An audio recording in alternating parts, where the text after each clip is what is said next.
belakang ya. Dah ya. Bismillah.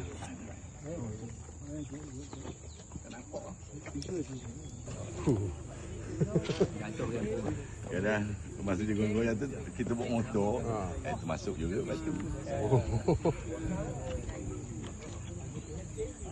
Jambatan 120 meter kita perkenalkan kaedah baru, kita gunakan granite. Sebab selalu kecurian berlaku.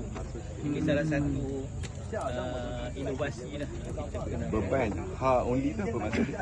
Beban HA only. HA ni kita ada kampung Binjai, kampung Bertang, Aur Gading dan banyak lagi projek-projek jambatan yang dan juga projek-projek jalan yang dibuat oleh beliau.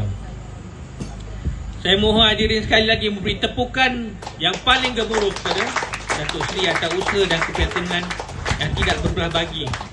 Saya harap inilah dia contoh yang kita katakan sebagai pemimpin yang betul-betul bekerja dan membawa suara rakyat kepada pihak atasan. Dengan kata-kata tersebut, dengan lafaz Bismillahirrahmanirrahim, saya merasmikan Jambatan Gantung Kampung Kuala Kechau, Mukim Kechau dan Alipis dengan rasminya.